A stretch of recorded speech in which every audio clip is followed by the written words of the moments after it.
if you were around for my reviews of the last two comics in this series, you know that quite a lot's happened in the story so far. So let's recap. Oh wait, looks like Spike wants to do it for me this time in the comic itself.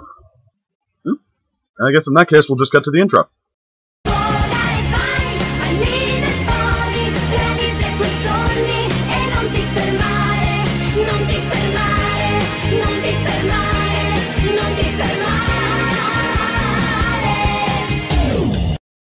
Okay, so Spike and Angel are our hosts, giving us a PowerPoint of what's happened to the Pony Gang so far. They have battled monsters and traveled farther than they ever have before. Ponies of adventure. Sadly, they are now currently apart. These pony friends forever are at odds with each other and have split into 3 groups. Will these fillies ever be friends again? Will they fail in their mission to return the Cutie Mark Crusaders safely to Ponyville? Oh, the drama. Well, we'll talk about that later. And then he gets us started on turning the next page, I guess to make sure we remember that we're supposed to do that. Thanks, Spike. Something seems to be going wrong here. This story begins with the defeat of a queen. And there you'll see the scene from the end of A Canterlot Wedding Part 2 in which the changelings were first defeated. It turns out that the queen survived the fall by landing headfirst on a solid brick walkway, where she and the other changelings found themselves in the middle of a different show for little girls still in need of a Lauren Faust reimagining. My queen, we're much too weak to launch another attack on Canterlot right away. What do? We need to regain our strength, regroup, form another plan. Wait, didn't the last changeling sound like a snake when he talked? I mean, is it only some of them, or... nah, forget it. These creatures are very loving. And we do feed on love. And thus begins a complex relationship, in which the changelings must form loving bonds with these creatures to continue feeding, forcing them to tread a thin line between selfish manipulation and true appreciation for other— nah, they just suck it clean out of them, leaving them as drained, depleted husks. We'll have the rest of this place converted over to our needs within the month. Good. It may still be a while before we can attack Celestia again. She'll be expecting us. Feh to Celestia. She isn't my target anymore. I know I should be concerned, but I still just can't believe that feh is actually a word in the dictionary. I mean, feh? That's like the noise you make when you can't decide between pff and I want Celestia's little pet, Twilight Sparkle. Perfect little Twilight. Clever little Twilight. Brilliant little Twilight. Well, actually, in that case, just wait a season, and you'll also have an army of angry bronies on your side. She saw through it all. It's all her fault we aren't rebuilding Canterlot into our newest conquest. Well, I'll get her, and her little pony friends, too. I'm going to bring that purple menace here, put her and her friends through trials that will bind them together. Then, when their emotions are peaked, I'm going to drain Twilight Sparkle. Why drain her? We have plenty of these guys left. I'm not going to drain her love. I'm going to drain her magic. And I know exactly when I'm going to do it. And then what happened? Nothing. We're at now. She was just talking about what brought us up to this exact time, this exact place. Well, go back to then. When? Now. I can't. Why? We passed it. When? Now. We're at now. Wait, what happened to the adorable citizens of Lovey-Dovey Smoochy Land? When? Then. I don't know. Why? She skipped it. When? Just now. If you 3 don't shut up, I will show you what happened to them! In all seriousness, though, she's getting more thin-skinned by the minute. I mean, they're trying to sort out a story that she apparently just finished telling them, and even that's enough to set her off. You know, you don't need to be so rude all the time. You catch more flies with honey, or bees with honey, or something. Have we ever tried to get our cutie marks in beekeeping? And now that leaves her so disoriented that she can't even back up the threat she just finished making. Deep breaths. Ah, little Twilight Sparkle, you're almost all alone. The filly ship is broken. I tell you, these punchlines can get to be a bit overwhelming. The suspense is terrible. I hope it lasts. A pity I can't see the pink one anymore. She was amusing. Point taken. That's Pinkie Pie. She's fun. Oh, we'll miss if she bursts into song. Again, point taken. Actually, that kind of makes you realize that you could essentially think of this as the Queen watching an episode of Friendship is Magic. Huh, how surreal. Anyway, over with Fluttershy and Twilight, Fluttershy has just remembered that going on a rescue mission like this might require, maturity, pointing out that they stormed off and left their friends alone with no map. The needs of the many outweigh the needs of the few, even if the few were being big meanie heads. Wait, did I just call myself a big meanie head? Maybe I meant the many. Darn this comic in its attempt to capture character voice. Twilight, however, is won over, and checks the map, observing a point where the 3 different pathways the groups took all meet, meaning that they should be able to find them there and patch things up. My queen, we have a report. Applejack, be a dear and wipe your hooves before you enter the tent. We wouldn't want dirt all over our nice clean floor. Rarity? The floor is dirt. We're in the forest. We're outside. Humph! Just because we're roughing it doesn't mean we need to live like a bunch of ruffians. Which doesn't actually refute what Applejack just said, but does get her to give it up. Rarity should go into politics. The fussy one and the country are a most odd pairing. Ha! And the way she phrased that makes it sound like she's describing Kim Jong-un. Hey, don't call my sister fussy! Your sister is fussy. Yeah, but she isn't allowed to say it. So now the Queen has turned the tables and found a way to get the Cutie Mark Crusaders mad at her. Which makes her even madder. I am losing my patience with you 3! And Apple Bloom's first response to that is, losing patience is how we didn't get our cutie marks in dentistry. And Scootaloo then responds, I told you pulling teeth wasn't the answer to everything. And apparently this was Sweetie Belle's fault because she then says, I thought teeth grew back. No, just no, Sweetie Belle. What? I don't get any of you! Well, except for Scootaloo. Her reaction made perfect sense. And meanwhile, in the Rainbow Dash and Pinkie Pie scene that the changelings observed, how are you supposed to even hold the sticks to make the fire when you don't have, those things that some animals have that help them hold things? Thumbs? No, that doesn't sound right. Well, I suppose Rainbow Dash could still mean fingers, since a thumb is apparently not a finger and all that. I bet Twilight and Rarity both started fires with their fancy magic. Humph! Oh, don't be so glum. Want me to sing a song about fire? I can. No, Rainbow Dash, glomps her mouth shut before she can bust out Disco Inferno. No more songs! You've already sung 3 today! Yeah, this comic's kind of pushing the limit for how many times it's allowed to break the 4th wall with that joke.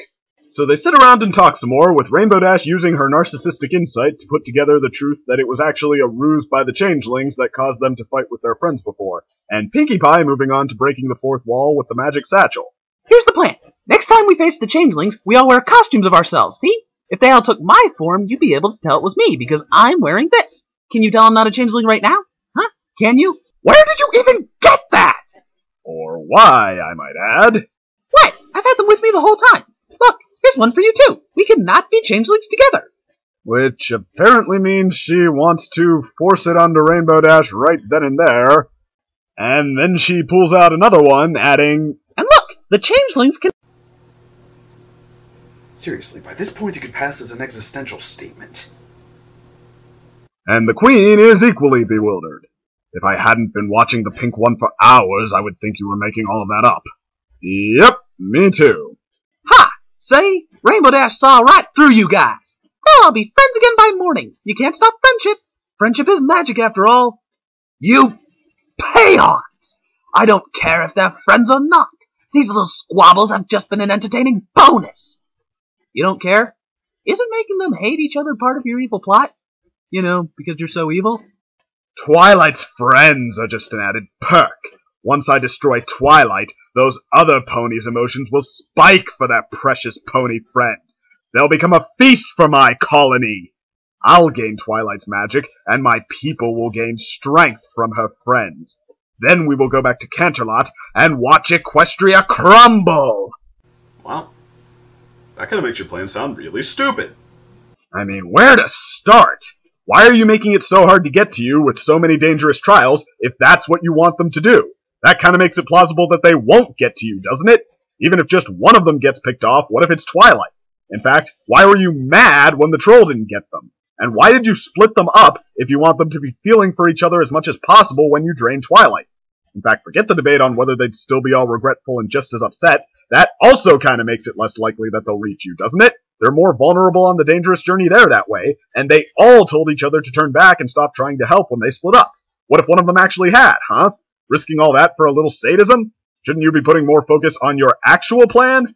And on that note, what even is your plan? Just to count on them not being a match for you and the other changelings when they get there? Don't you think they might have considered that and come up with a plan of their own? Well, granted, though, they didn't. And they weren't a match for you guys before, even with the guards and Princess Celestia around to help. Okay, so maybe both parties here are really stupid. Well, my sister and her friends are going to stop you. They're brave and strong and amazing. They helped defeat you once, they can do it again. Yeah! As long as they have friendship and love, they can conquer you. You're not scary. But holding one of the lovey-dovey smoochy things, she says, "You're all quite innocent to still believe in such fairy tales." Aw, how cute! What are you going to do with that? And then the next panel implies that she smashes it into a bloody pulp. Okay, maybe I can give her a few points back as a villain. So cut to the next day, and Twilight and Fluttershy have made some progress down the path. All we have to do is follow the map, and we should be in the valley in a few hours that will lead us straight to the gates of the Changeling Kingdom. With this map, we can't go wrong. It's amazing! It even has it marked that there's a giant hole right over... Classic. So they managed to fall down a giant hole even though Fluttershy can fly, but otherwise they're pretty much okay. Did you know that a prison with only a hole at the top as an exit is called an oubliette? It was on my Word of the Day calendar last week. That's helpful. Hey, after the spider thing last time, you have no room to talk, Fluttershy. Anyway, Twilight manages to teleport them both back up just fine, although I do have to wonder why the sound effect for the teleport is now BAM! I mean, seriously, what is with these comics and sound effects? In fact, at this point, we should probably be grateful that it's not the word teleport. But back at the top, they find themselves face to face with El Chupacabra. Twilight isn't worried at first, because she remembers that chupacabras only eat goats, but then realizes that with the sticks in their hair they picked up from the fall, their appearance is close enough.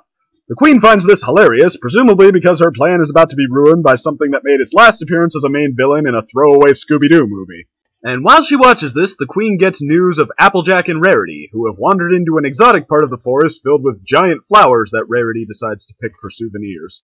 Applejack points out that a giant flower will be kind of hard to hold on to while they're fighting changelings, but Rarity is not one to be denied. Where there's a will, there's a way, Applejack. They may be useful. What if we need a jaunty hat? One of these will do in a pinch. I'd still rather you leave 'em be. I don't like the look and feel of this place. I mean, the writers wouldn't be focusing on it unless something bad was going to happen. And sure enough, after the flower refuses to be picked, they hear what sounds like snakes coming from its leaves. And then the flower tries to punch Rarity, upon which its buddy joins it in getting up and giving chase to the two ponies. I know I should be making fun of this part, but actually I find evil flowers really creepy. Bad childhood experience. I mean, look at them. They're a giant, faceless sin against nature. Anyway, the two ponies manage to lose them in the water, or so they think, because when Applejack taunts them, they float towards the two ponies with a float sound effect, and land on the log that the two have found. Applejack starts trying to roll the evil flowers off the log, which is apparently an old family skill, but then Rarity points out that they're heading towards a waterfall, and this is one of those moments where you realize what you're saying out loud. I think I need a minute. Okay, I'm good. Ooh, in fact, I think I'll make a list of people to show that to out of context. Let's see. Uncle recently released from mental institution. Rarity, remembering the flowers can float, grabs onto them just when they get to the waterfall. See? I knew these flowers would be useful. We're floating off into the great unknown on parachutes that want to eat us. What part of this is okay? Actually, when you put it like that... Seriously, am I on acid right now? But Scootaloo has a few complaints. Always with the monsters. Yeesh, can't any of them run into some fluffy bunnies or something? Actually, now that you mention it... Well played.